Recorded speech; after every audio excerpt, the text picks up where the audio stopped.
تو آئیے اس کی پہلی مثال سے شروع کرتے ہیں جو کہ بہت ڈراماٹک ہے۔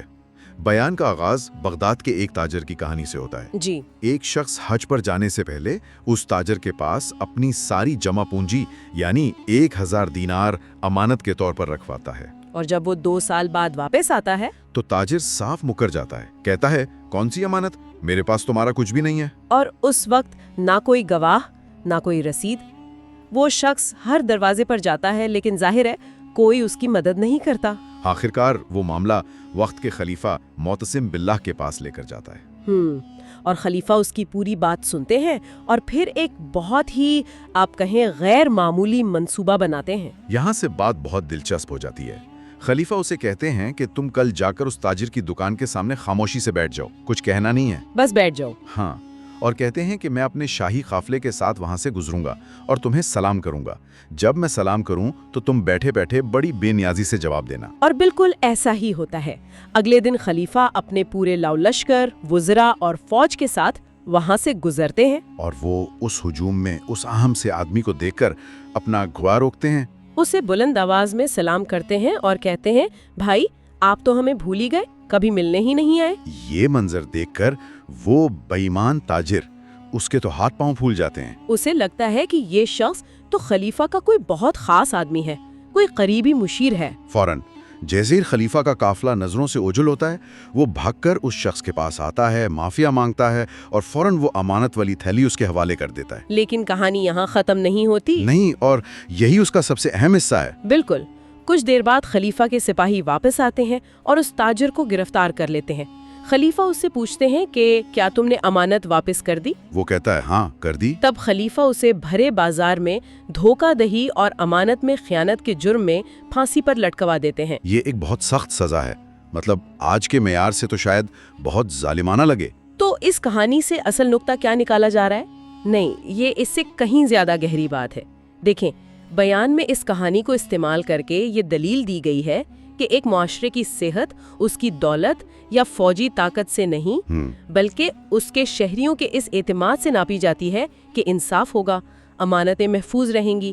جب یہ اعتماد ختم ہو جاتا ہے تو معاشرہ اندر سے کھوکھلا ہونا شروع ہو جاتا ہے۔ اچھا، تو یہ ایک فرد کے جرم سے بڑھ کر سماجی اعتماد یعنی سوشل ٹرسٹ کا معاملہ ہے۔ جی، خلیفہ کی یہ سخت سزا ایک فرد کے لیے نہیں تھی بلکہ پورے نظام پر اعتماد بحال کرنے کے لیے ایک پیغام تھا۔ صحیح۔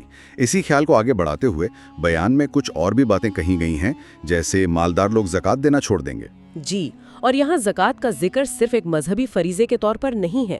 زکوٰۃ جو کہ ایک لازمی سالانہ خیرات ہے، اسے اسلامی معاشی نظام کا ایک بنیادی ستون سمجھا جاتا ہے۔ اس کا مقصد دولت کو چند ہاتھوں میں جمع ہونے سے روکنا۔ بالکل، اور غریبوں تک پہنچانا ہے۔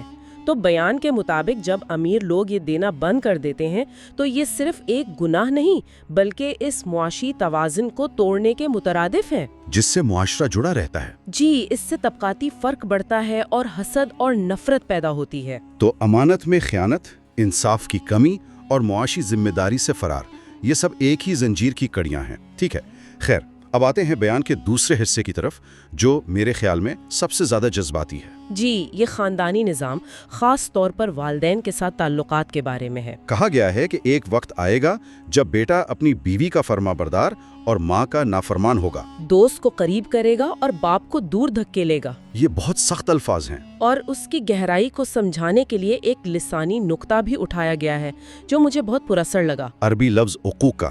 ہاں، کہ والدین کی نافرمانی کے لیے یہ لفظ استعمال ہوتا ہے اور اس کا لفظی مطلب کسی چیز کو اس طرح پھاڑ دینا ہے کہ وہ دوبارہ جڑ نہ سکے، جیسے ایک ٹیشو پیپر کو پھاڑ دیا جائے، اسے واپس جوڑنا ناممکن ہے۔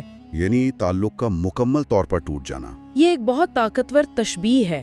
اس کا مطلب ہے کہ یہ کوئی معمولی اختلاف یا بحث نہیں بلکہ رشتے کی روح کو ہی ختم کر دینے والا عمل ہے۔ اور بیان میں اس نقطے کو صرف نظریاتی نہیں رکھا گیا بلکہ اسے آج کے دور کی مثالوں سے جوڑا گیا ہے۔ جی، جیسے ایک بیٹی کا اپنی ماں کو یہ کہنا کہ بکواس بند کر، یا ایک بیٹے کا اپنے باپ کا گریبان پکڑ کر یہ پوچھنا کہ تو نے میرے لیے آج تک کیا ہی کیا ہے۔ ان مثالوں کے بعد ایک حدیث کا حوالہ دیا گیا ہے جو واقعی چونکا دینے والی ہے۔ جب جبرائیل نے پیغمبر اسلام سے قیامت کی ایک نشانی پوچھی تو انہوں نے فرمایا کہ جب تم دیکھو کہ ایک لونڈی اپنے آقا کو جنم دے گی، اور اس کی تشریح یہ کی گئی کہ اولاد اپنی ماؤں کے ساتھ ایسا سلوک کرے گی جیسے وہ ان کی مالک ہوں اور مائیں ان کی نوکرانیاں۔ یہاں دلچسپ بات یہ ہے کہ بیان اس مسئلے کو ایک ذاتی یا خاندانی مسئلے کے طور پر نہیں دیکھتا، نہیں بلکہ اسے معاشرتی تباہی کی ایک بڑی علامت قرار دیتا ہے۔ جی، اس کے پیچھے منطق یہ پیش کی گئی ہے کہ اگر ایک انسان کا سب سے بنیادی اور فطری رشتہ یعنی اپنی ماں کے ساتھ اس کا تعلق ہی عزت پر قائم نہ رہا تو پھر معاشرے میں کوئی دوسرا رشتہ کیسے محفوظ رہ سکتا ہے؟ اگر بنیاد ہی کمزور ہو گئی تو پوری عمارت گر جائے گی۔ بالکل، اس بات پر زور دینے کے لیے صحابی حضرت علقمہ رضی اللہ تعالی عنہ کا ایک بہت مشہور واقعہ سنایا گیا ہے۔ وہ بہت عبادت گزار تھے، لیکن ان کی وفات کا وقت قریب آیا تو ان کی زبان پر کلمہ جاری نہیں ہو رہا تھا۔ جب نبی صلی اللہ علیہ وسلم کو پتہ چلا تو انہوں نے ان کی والدہ کو بلوایا، اور والدہ نے بتایا کہ وہ اپنے بیٹے سے ناراض ہیں۔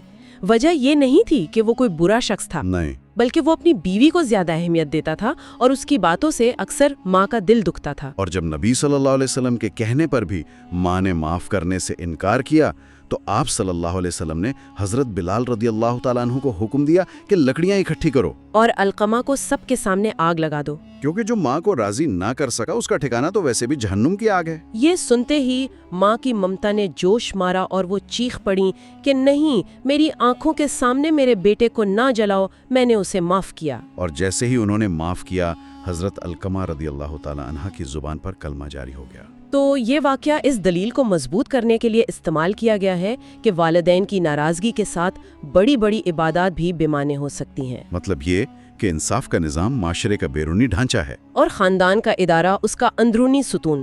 جب یہ دونوں کمزور پڑ جاتے ہیں تو پھر تیسرا مرحلہ آتا ہے، جو کہ عوامی اخلاقیات کا خاتمہ ہے۔ بالکل۔ تو انصاف اور خاندان کے بعد بیان کا رخ عوامی زندگی اور کلچر کی طرف مڑتا ہے۔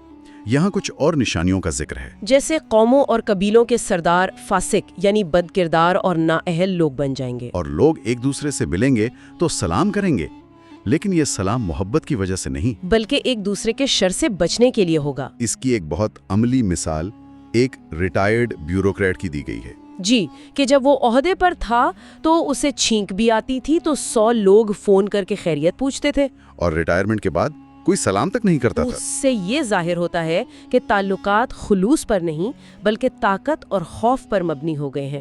یہ سماجی منافقت کی علامت ہے۔ اور اسی کے ساتھ یہ بھی کہا گیا ہے کہ مسجدوں میں جو اتحاد کا مرکز ہونی چاہیے وہاں لڑائیاں ہوں گی، چیخو پکار ہوگی، اور گانے بجانے والے، موسیقی کے آلات اور گانے والی عورتیں عام ہو جائیں گی اور انہیں عزت دی جائے گی۔ یہاں مرکزی خیال بے حیائی کے عام ہونے کا ہے۔ جی، اور بیان میں اس نقطے پر بہت زیادہ زور دیا گیا ہے۔ ایک بہت ہی سخت دعویٰ کیا گیا ہے کہ اللہ نے تاریخ میں کفر اور شرک پر تو قوموں کو مہلت دی ہے، لیکن بے حیائی پر کبھی مہلت نہیں دی۔ اس دلیل کو ثابت کرنے کے لیے قوم لوط کی مثال دی گئی ہے۔ اور ان پر آنے والے عذاب کی تفصیلات تو بہت ہولناک ہے۔ بتایا گیا ہے کہ ان پر ایک نہیں بلکہ 4 عذاب ایک ساتھ نازل ہوئے۔ پہلے ایک شدید زلزلہ، پھر ایک فرشتے کی کان پھاڑ دینے والی چیخ، پھر آسمان سے پتھروں کی بارش، اور آخر میں پوری بستی کو اٹھا کر الٹا زمین پر پٹک دیا گیا۔ اور ایک تفصیل جو اس واقعے کو مزید خوفناک بناتی ہے وہ یہ ہے کہ قرآن کے مطابق ان پتھروں پر نام لکھے ہوئے تھے کہ کون سا پتھر کس شخص کو لگنا ہے۔ یعنی یہ بہت مخصوص عذاب تھا۔ بالکل۔ بیان میں اس کا مطلب یہ نکالا گیا ہے کہ جب کوئی معاشرہ بے حیائی کو کھلے عام اپناتا ہے اور اس پر فخر کرنے لگتا ہے تو اس پر آنے والا عذاب بہت حتمی ہوتا ہے۔ تو یہ ایک طرح سے قدیم تاریخ سے ایک عالمگیر اصول اخذ کرنے کی کوشش ہے۔ لیکن پھر بیان ایک بہت ہی دلچسپ موڑ لیتا ہے۔ جی، وہ اس عالمگیر اصول کو لے کر اسے سیدھا پاکستان کی تاریخ سے جوڑ دیتا ہے۔ یہ ایک بہت طاقتور منتقلی ہے۔ جی، اب تک کی گئی باتیں کسی بھی معاشرے پر لاگو ہو سکتی تھیں، لیکن یہاں بیان اپنے سامعین سے براہ راست مخاطب ہوتا ہے۔ یہ کہا گیا ہے کہ پاکستانیوں کی گردن پر 3 قرض ہیں: اللہ کا، اس کے رسول کا اور ان 6 لاکھ شہیدوں کا جن کی ہڈیوں پر یہ ملک بنا ہے۔ اور یہاں قیام پاکستان کے وقت ہونے والی قربانیوں کی ایک بہت ہی دردناک تصویر کشی کی گئی ہے۔ ان بچوں کا ذکر ہے جنہیں نیزوں پر ٹانگ دیا گیا، ان عورتوں کی عصمت دری کی گئی، اور ان ٹرینوں کا ذکر ہے جو انسانوں سے بھر کر ہندوستان سے روانہ ہوتی تھیں، لیکن جب لاہور پہنچتی تھیں تو ان میں صرف لاشیں ہوتی تھیں۔ ایک عینی شاہد کی کہانی سنائی گئی ہے جو جالندھر سے بھاگ کر آیا